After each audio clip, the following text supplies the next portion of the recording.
Bienvenido a Casa sobre la Roca, Iglesia Cristiana Integral. Queremos que conozcas a Jesús y que ese encuentro transforme tu vida por completo. El 2018 es el año de la Reforma Integral y hoy Dios tiene un mensaje especial para ti. Es tiempo de disponer tu corazón. Bienvenido. Quiero que me acompañen al libro de Juan, capítulo 6, versos 66 al 69. Tenemos acá una maravillosa historia que será el marco general del tema que vamos a tratar en el día de hoy, que se titula ¿Qué es lo que crees? ¿Qué es lo que crees? Juan 6, 66 al 69. Si lo tienen, por favor, acompáñenme con su lectura. Dice así: Desde entonces, muchos de sus discípulos le volvieron la espalda y ya no andaban con él. Así que Jesús les preguntó a los 12, ¿también ustedes quieren marcharse? Señor, contestó Simón Pedro, ¿a quién iremos? Tú tienes palabras de vida eterna y nosotros hemos creído y sabemos que tú eres el Santo de Dios. Padre, te doy las gracias una vez más por esta palabra. Una palabra que nos puede edificar, Señor, si la atesoramos y tomamos la decisión de vivir en ella. Pido que tu Espíritu Santo, Señor, alumbre nuestros entendimientos y corazones, que tú guíes nuestros pasos, que traigas la convicción a nuestro corazón y que podamos vivir una vida renovada, Señor, cada día. Te necesitamos y bendecimos este momento para la gloria de tu nombre. Muévete en nuestras vidas, por favor, Señor. Amén y amén. Este pasaje siempre me ha llamado la atención. El pasaje me parece una historia sorprendente. Porque uno de las personajes históricos de la humanidad definitivamente es Jesús de Nazaret. Definitivamente. Nadie niega el hecho histórico de Jesús. Puede que haya personas que nieguen su divinidad. La misma Escritura nos afirma que Jesucristo es Dios. Pero bueno, al margen de discusiones, de creencias, la persona de Jesús es una persona fascinante. Y aquí vemos una historia en donde nos dice algo que no deja o no debería dejar de sorprendernos. Y tiene que ver con que habían unas personas que no eran cualquier persona, sino que eran discípulos de Jesús. Y dice que ellos le volvieron la espalda y ya no andaban con él. Quiero que piensen en el tamaño del personaje y que unas personas tomaron una decisión de hacerlo, pero no solamente podemos llegar a entender el por qué le dieron la espalda o el que le hayan dado la espalda, sino el contexto en el que vivían. Siempre que leemos la palabra de Dios, sobre todo cuando se leen dentro de lo que es en la Biblia, en los escritos históricos, tenemos que revisar de dónde viene y hacia dónde van. Los evangelios es un relato histórico. Entonces, venimos de un milagro. Jesús viene en el capítulo 6 hablándonos sobre la multiplicación de los panes y los peces. Déjenme recordarles la historia solamente para poder tirar el telón de fondo. Y entonces venían ellos, salieron, mucha gente seguía a Jesús. Era tan impactante su presencia que nos dice que lo siguieron cerca de unas 5,000 hombres, sin contar las mujeres y los niños. O sea, podemos estar hablando de 6,000, 7,000, 8,000, 9,000, 10,000, no lo sabemos. Muchas personas. Y entonces llegan a un punto en donde el día ya empezó a apremiar, a avanzar. Y ellos, los discípulos, se acercan y le dicen a Jesús algo muy natural. Oye, la gente nos está siguiendo desde temprano y parece que ya es hora de que regresen a su casa porque no tenemos que comer. Entonces de pronto desfallecen en el camino, se nos van a desmayar y vamos a tener una emergencia. Y entonces Jesús da unas respuestas de esas que nos sorprenden siempre y les dice, bueno, entonces denle ustedes de comer, démosle de comer a la gente. Y los discípulos inmediatamente pues se metieron la mano en el bolsillo, se miraron sorprendidos, dijeron, ¿y nosotros de dónde vamos a sacar comida para esta gente? E inmediatamente se fueron al elemento financiero. Ni con todo el trabajo de un año nosotros podríamos darle de comer a toda esta gente. Nosotros nos dicen algún reto grande y la plata, ¿no? Aparece ahí el escenario del dinero. Y Jesús lo que les dice, bueno, díganme ustedes qué tienen. Y entonces ellos seguramente preguntaron, ¿qué tenemos de qué? Yo tengo hambre, el otro, yo no le digo lo que tengo, le digo lo que no tengo plata. Y aparece un niño que al parecer la única persona previsiva fue la mamá. Lo mandó con una lonchera, con unos panes y unos peces. El pelado seguramente iba para el colegio, se encontró con todo eso. Bueno, yo no me voy a perder este espectáculo del día de hoy. Y entonces apareció y entregó la lonchera. Unos panes y unos peces. Él seguramente iba a hacerse un sándwich de atún. Llevaba ahí una mostaza o suero o qué sé yo, para rellenarlo y comerlo. Pero además en su corazón estuvo el entreguémoslo. Es decir, yo no sé si esto alcance para muchos, pero pues por lo menos alcanza para varios. Jesús lo toma, le da gracias al Padre y multiplica la comida. Y entonces manda a sentar a la gente en grupos pequeños. Los grupos pequeños son importantes. Y entonces los manda a sentar en grupos de 50. Y les dice a los discípulos, lleven la comida. Y los discípulos toman eso, se rascan los ojos y lo vuelven a ver. Y sí, los peces y los panes estaban multiplicados. Y comienzan a entregarle a la gente. Y todos estaban sentados comiendo. Imagínense esa historia. Acababan de ver un milagro, como todos los milagros, una cosa sensacional. Pero por algún motivo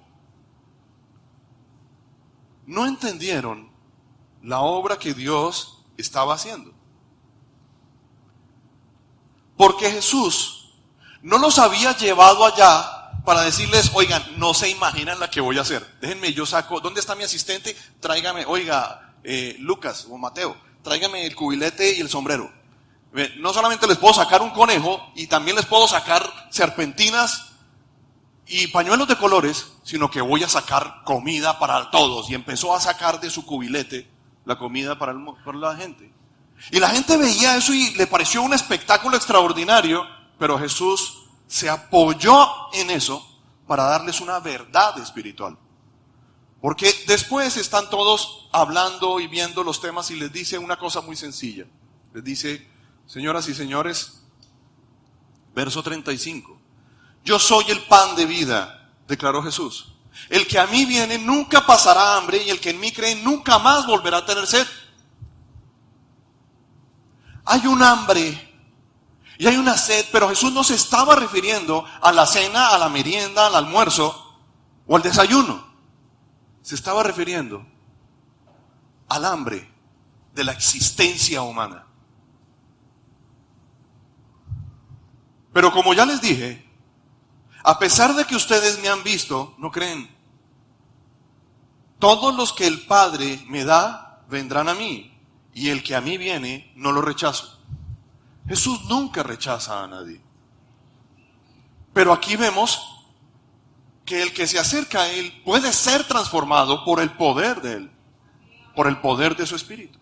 Pero si yo elijo no acercarme o retirarme, es una decisión mía. Y Jesús les estaba afirmando algo así como, yo soy la provisión del Padre para salvación. Yo soy la provisión del Padre para transformación. Pero ellos no entendieron el mensaje. Sus discípulos no entendieron el mensaje en un contexto más amplio, ni entendieron la finalidad. Y se quedaron únicamente con lo que podían razonar en su pequeña realidad, en su minúscula realidad del hambre de un día. Un breve instante, un breve momento que marcó la existencia espiritual de ellos. Pero hay un plan más amplio. A pesar de nuestros entendimientos particulares, de nuestras realidades momentáneas, Dios tiene un plan mucho más amplio, más grande. Hay cosas que nosotros desconocemos.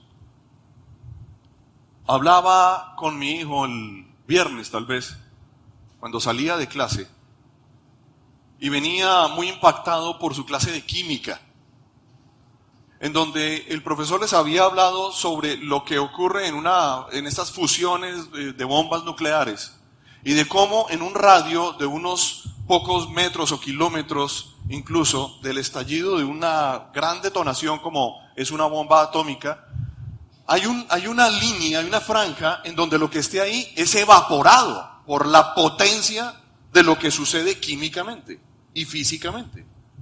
Y que incluso si hay una persona, la persona es evaporada, queda convertida en gas. Y entonces yo le decía, es increíble lo que nosotros desconocemos. Y nos terminamos hablando hasta de las armas de Star Wars. Del plasma y de todo ese tipo de cosas. Porque son, digamos, potencias que están en el universo, en lo que nosotros conocemos, pero que no alcanzamos quizá ni a desarrollar o a comprender en su totalidad. Yo le decía, fíjate, todo lo que hay que nosotros, a lo cual ni siquiera podemos tener un acceso, por lo menos en el presente, y sin saber a lo que podemos llegar, pero un arma con un rayo de esos podría evaporar el globo terráqueo, sencillamente. Le decía, mira la grandeza de los poderes en los que nosotros nos podemos enfrentar, y cómo vemos cosas tan extraordinarias. Hoy hay una noticia en el periódico que decía que Chile está buscando si hay vida en el universo. Son muy famosos la astronomía en Chile, es importante por las condiciones geográficas. Y yo creo que hay vida en el universo. Es más, creo que el universo está vivo. ¿Sí? Que se mueve, que tiene una cantidad de cosas que son impresionantes, que obedece unas leyes. Ahora, que hayan personas de dos patas, con dos ojos, con dos manos, dos orejas al otro lado del universo, que se comuniquen telepáticamente, pues eso yo creo que tiene que ver más es con ese pensamiento humano, en el buscar esa vida extraterrestre y demás. Es más como lo que nos quedó, la herencia que nos quedó de Orson Welles en los inicios de la ciencia ficción. Ahora, el asunto es que aunque nosotros desconocemos eso y a veces nos quedamos encerrados en nuestro pequeño, muy limitado universo, el nuestro, el de nuestra propia existencia, de nuestro día a día, la respuesta que le dieron a Jesús fue esta, en el verso 60 del mismo Juan, al escucharlo, al decir yo soy el pan de vida, yo soy el pan del cielo, soy la provisión para ustedes, dice que al escucharlo muchos de sus discípulos exclamaron, de los que venían de comer, todavía tenían en sus zurrones 2 o 3 sándwiches que les servirían para llevar a la casa o para desayunar al otro día. Y ahí estaban con ese pan milagroso multiplicado y Jesús les estaba diciendo, señores, no es ese, no es el pan ni el pescado, es la provisión eterna que vengo a darles. Al escucharlo muchos de sus discípulos exclamaron, esta enseñanza es muy difícil. ¿Quién puede aceptarla? ¿Por qué? Porque Jesús dijo, yo soy el pan que viene del cielo. Y ellos inmediatamente en sus limitaciones dijeron, pero este no es Jesús, el hijo de José y de María, no es el carpintero. ¿Cómo así que dice lo que está diciendo? Pero Jesús, muy consciente de que sus discípulos murmuraban por lo que había dicho, les reprochó, ¿esto les causa tropiezo? Viejitos, ustedes no han visto nada en la vida. Pues estoy parafraseando, ¿no? ¿Qué tal si vieran al Hijo del Hombre subir a donde antes estaba y les estaba anticipando las semanas, les estaba anticipando los meses, porque pronto iba a darse un evento que transformaría la historia de la humanidad, queramos aceptarlo o no? El Espíritu, verso 63, da vida, la carne no vale para nada. Las palabras que les he hablado son espíritu y son vida. Sin embargo, hay algunos de ustedes que no creen. Es que Jesús conocía desde el principio quiénes eran los que creían y quién era el que iba a traicionarlo. Así que añadió, Por esto les dije que nadie puede venir a mí a menos que se lo haya concedido el Padre. Desde entonces, muchos de sus discípulos le volvieron la espalda, se arrepintieron de caminar con Jesús y ya no andaban con él. La experiencia cristiana no es una experiencia dominical. No podemos ser cristianos domingueros ni cristianos miércoleros. Dile que tienes ahí al lado: yo no soy ni dominguero ni miércolero. Porque no se trata de un artículo, no se trata de un pensamiento, se trata de andar con Jesús. Dice que ya no andaban con él. ¿Andas tú con Jesús?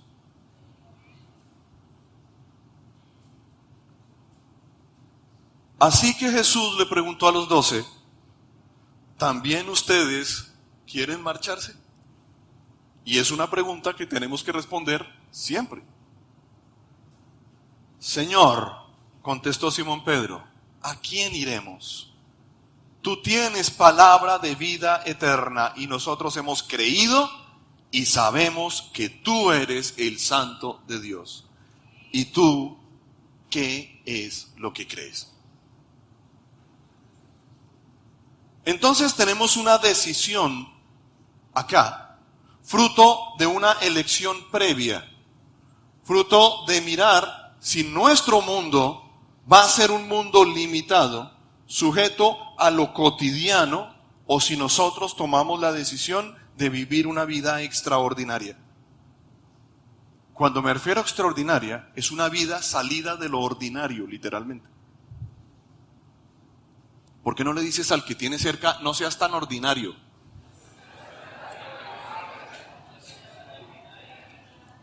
Con cariño y con amor, no se desquiten.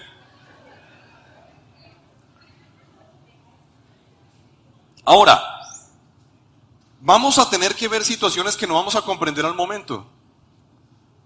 Pero que no comprendamos algo en primera instancia no significa que no podamos desarrollar eso en nuestras vidas. Porque, lo he dicho muchas veces, necesitamos desarrollar un proceso. A veces los procesos arrancan en un evento, pero no siempre es así. Lo que sí es cierto es que no podemos vivir de evento en evento, sino en un proceso. Porque así es como podemos ir desarrollando muchas áreas de nuestra vida. Ahora, Jesús les plantea un adelanto de lo que sucedería con su muerte, pero no comprendieron lo que sucedería con esa muerte que redondearía lo que era la obra completa para que se dé la salvación. ¿Por qué sucede esto? ¿Por qué a veces nos quedamos tan limitados en nuestro minúsculo mundo sin saber que hay cosas mucho más grandes? Dentro del escenario bíblico estuvimos observando el domingo pasado 3 tipos de personas: el natural, el carnal y el espiritual. Quiero apoyarme en esto para hacer un complemento a lo que ya hemos visto, simplemente para enriquecer más nuestra vida y poder entender que tenemos que tomar unas decisiones, y que si bien es cierto que hay personas que no tienen por qué caracterizarnos en este tipo de personas, sí podemos llegar a tener unas actitudes que nos pueden desviar. Y que tenemos que estar atentos en ese camino. La primera es el natural. Esta es la persona en su estado rústico. El natural niega las leyes y los principios espirituales, simplemente. En segunda instancia tenemos el carnal. El carnal es la persona en un estado pasional. Él no niega los principios y las leyes espirituales. Él pelea con los principios y las leyes espirituales. En tercera instancia está el espiritualista. Ojo con este concepto. El espiritualista. Esta es la persona que se cree espiritual sin serlo. El espiritualista se inventa leyes y principios para detrás de ellos poner una fachada espiritual. Es la persona que suele espiritualizar las cosas, los momentos, para sentirse espiritual y poner una fachada, posar de espiritual. Pero todo esto obviamente lo hace en sus fuerzas. Y es un estado muy peligroso. Y es un estado que se puede caracterizar por dos extremos. Y no necesariamente las personas están en ambos, las personas que caen en esta red, sino que se ubican en uno de dos extremos. El primer extremo es el legalista. El legalista espiritualiza muchas cosas. Empezando con que confunde santidad con santurronería, creyendo que son lo mismo. El espiritualista, el legalista es un santurrón, no es un santo. En Isaías 29:13 se habla fuerte contra este asunto. El Señor dice, este pueblo me alaba con la boca y me honra con los labios, pero su corazón está lejos de mí. Su adoración no es más que un mandato enseñado por hombres. Jesús se refirió al legalista en términos muy fuertes. Ahora, Jesús no atacaba a las personas, sino atacaba esos comportamientos que acompañaban ciertas entidades, como la entidad del legalismo. Y entonces lo que les dice es, hipócritas, sepulcros blanqueados, ciegos, guías de ciegos. Es una cosa durísima. Y tenemos que mirar que finalmente el legalista se niega a la libertad, aunque profesa vivir en ella. En el otro extremo tenemos el antinomianista. Ese término, aunque suena un poco rimbombante, es muy simple. Se los quiero expresar. La palabra, la raíz griega es nomos, ¿sí? Que significa ley. La economía, el ecónomo, es las leyes que rigen los recursos naturales. Economos, economía. Deuteronomio es deuterosecundario, nomos, ley. Deuteronomio significa segunda ley. No es porque haya una ley, sino que es la explicación, una ley nueva, distinta a la primera, sino que el Deuteronomio lo que hace es una ampliación de lo que es la primera ley, que es el decálogo. Y lo explica y lo desmenuza, lo menudea, para poder hacerlo en el ejercicio práctico del día a día. Entonces, cuando hablamos de antinomianismo, estamos hablando de la persona que está en contra de la ley, el antilegalista. Pero es un extremo, en lo que en principio podría uno decir, uy, sí, hay que estar en contra del legalismo, por supuesto. El legalismo es una peste, literalmente. Pero irse al extremo de rayar, digamos, es una cosa que debemos considerarlo muy bien.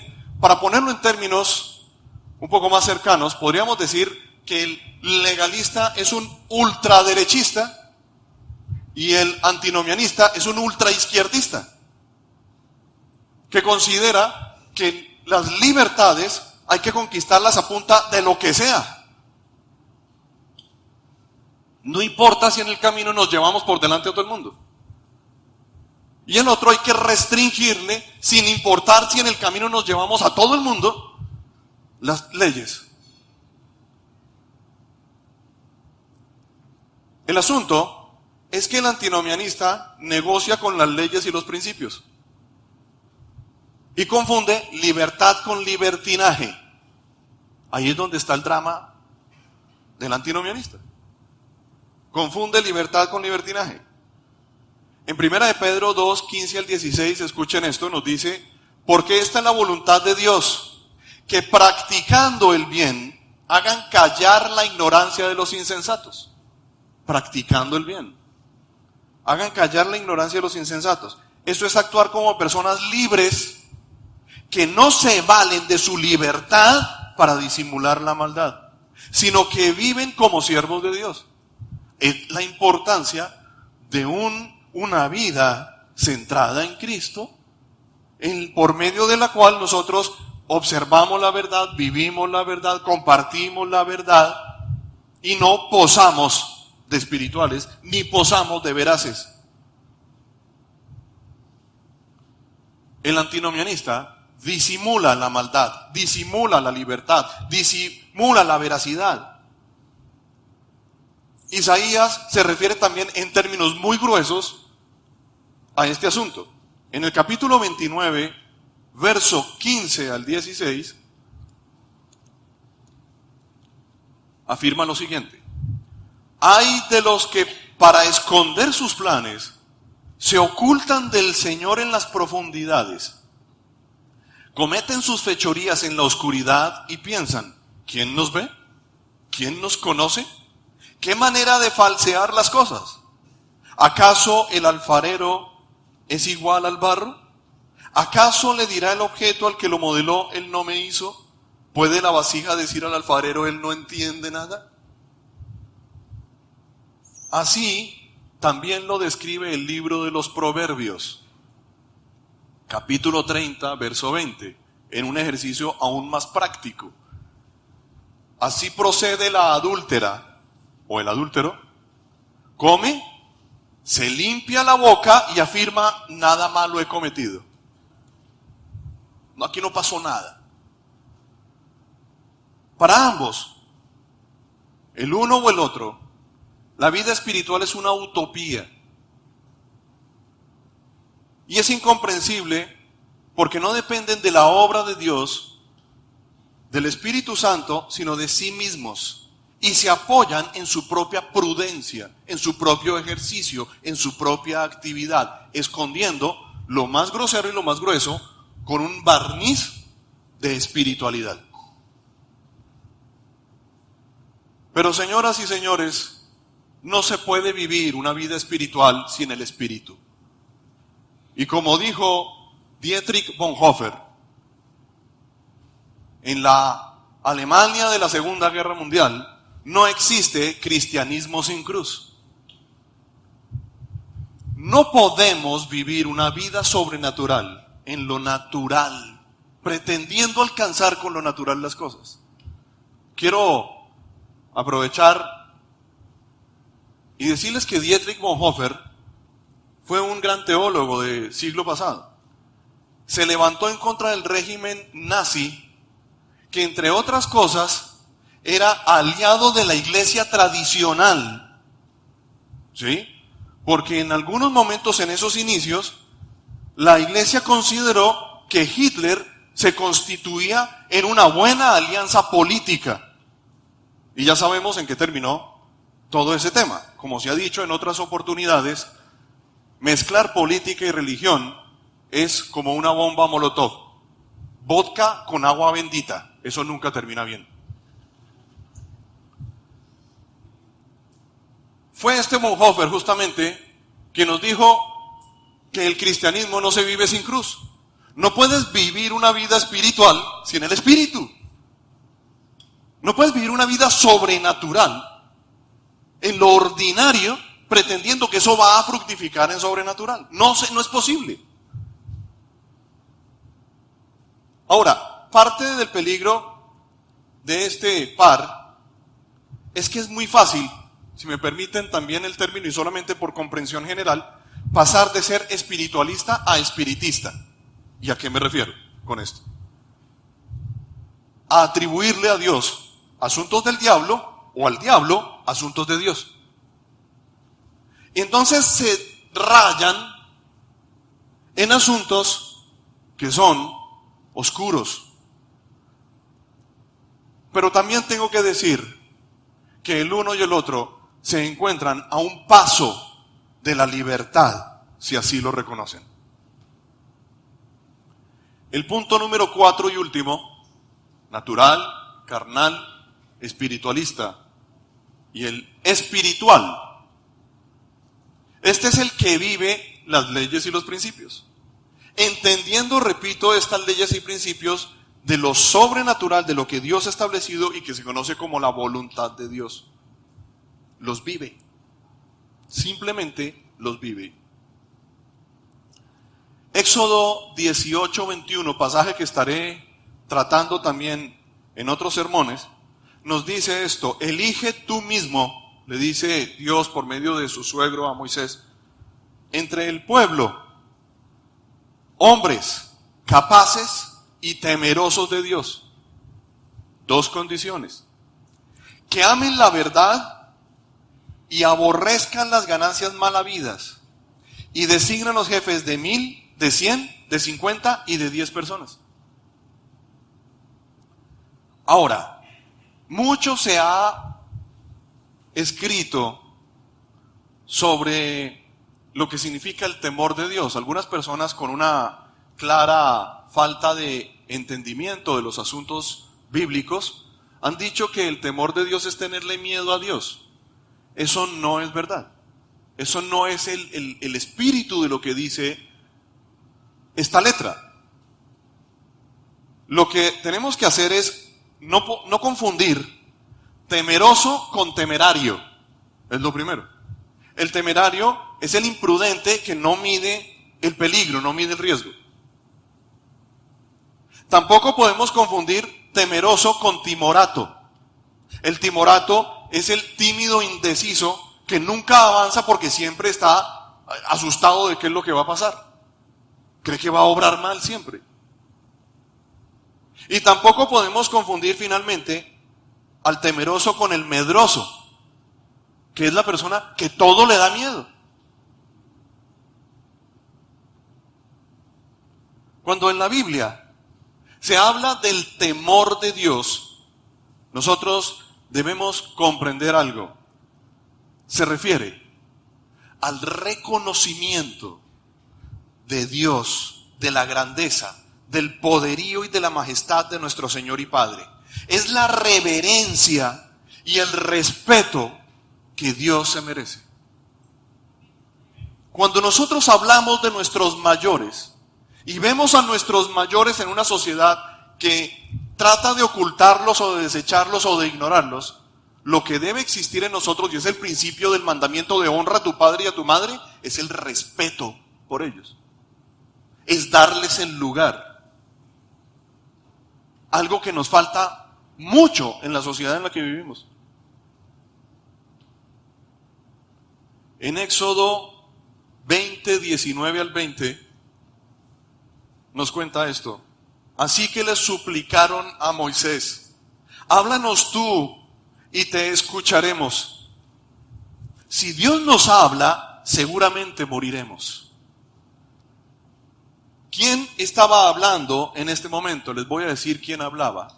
Hablaban los mismos medrosos, los mismos timoratos que estaba hablando hace un momento, los mismos temerarios que decían: elijamos un líder que nos lleve a nosotros, nos devuelva a Egipto. Eran los mismos que cuando entraron a mirar la tierra para poseerla, dijeron: allá hay gigantes. Y ellos nos ven como langostas. En efecto, nosotros somos langostas delante de ellos. Personas sin identidad. Son personas que normalmente no alcanzan, no conquistan, no avanzan.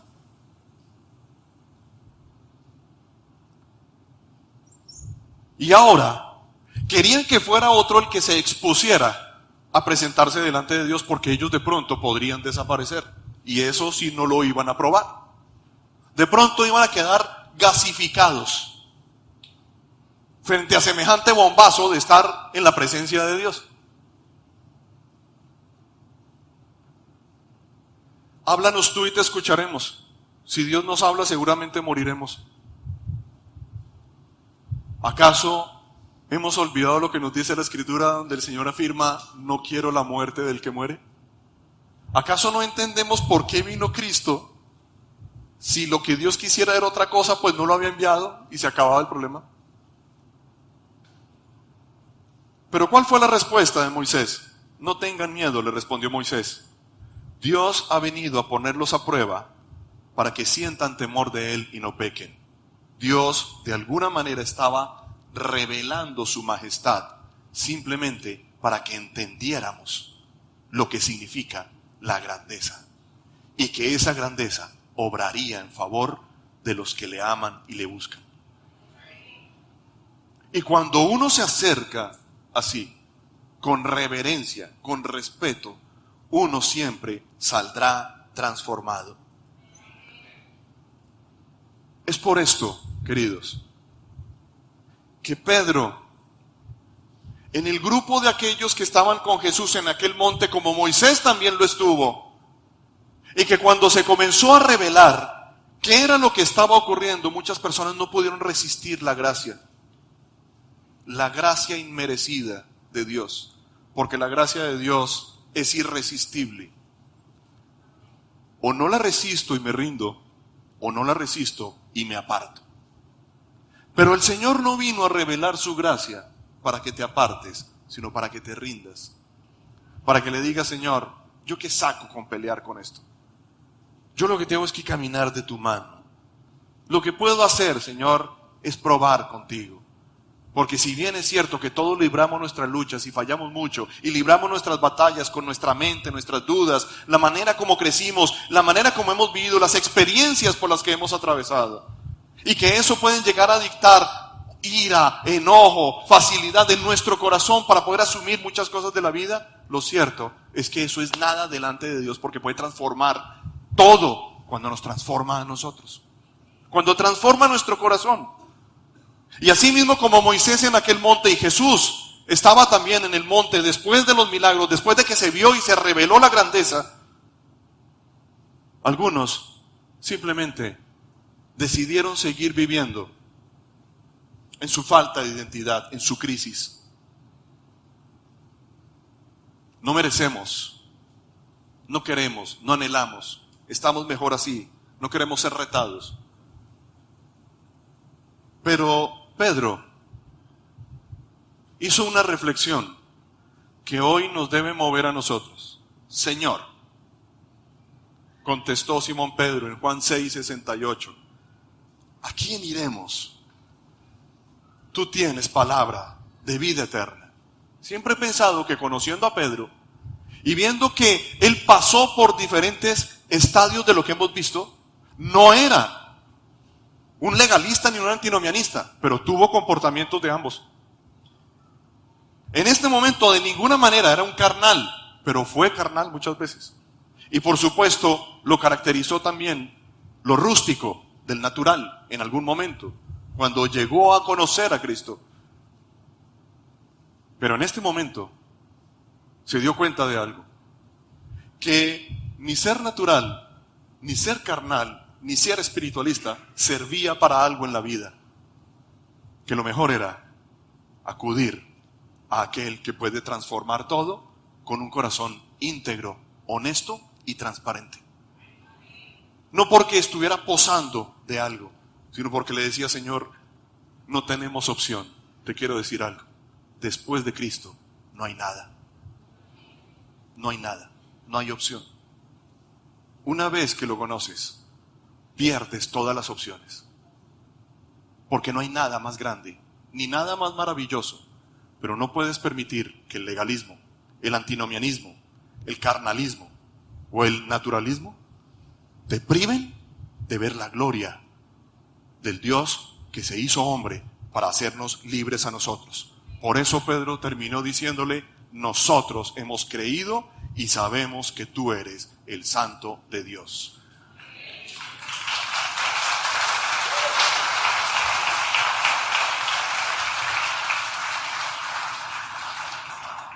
¿Qué es lo que crees? Padre, te doy las gracias por esta palabra. Señor, guía nuestros pasos. Rompe mentiras, engaños en nuestra mente y en nuestro corazón. Fruto de la indiferencia, del temor, del dolor, del éxito, de la victoria, que nos puede apartar de lo que realmente es más amplio en nuestras vidas, que muchas veces esos minúsculos espacios en donde nos podemos encontrar nosotros, Señor. Hoy estamos delante tuyo y te pido que sea tu Espíritu el que traiga la convicción al corazón, porque eres tú, Señor, el único que realmente puede hacer esa obra que nosotros necesitamos ver realizada en nuestras vidas. Y no se trata de más, Señor. Nos podríamos quedar cortos en una obra ridícula, bizarra, Señor, de nuestros conceptos propios de la espiritualidad o de la carnalidad. Señor, te necesitamos. Por eso te pido que extiendas tu mano una vez más y que nos permitas tener el entendimiento y por tu Espíritu la convicción en nuestro corazón para vivir para ti. En el nombre de Cristo Jesús, amén y amén. Sabemos que Dios llegó a tu corazón con una palabra especial. Repite en voz alta, después de mí, esta sencilla oración. Amado Jesús, te doy gracias. Reconozco que soy pecador, pero también reconozco que tú, Jesús, eres Dios, que te hiciste hombre, moriste y resucitaste. Te abro la puerta de mi corazón. Haz de mí la persona que tú quieres que yo sea. Te recibo ahora mismo como mi Señor y mi Salvador. En Cristo Jesús. Amén. Si acabas de hacer esta oración, la palabra de Dios dice que naciste de nuevo, que eres una nueva persona. Te invitamos a dar el siguiente paso en tu proceso. Somos una iglesia de amor y queremos acompañarte y ayudarte en esta nueva vida. Ingresa a www.casarroca.org. Conéctate, crece, sirve. Seguimos en contacto.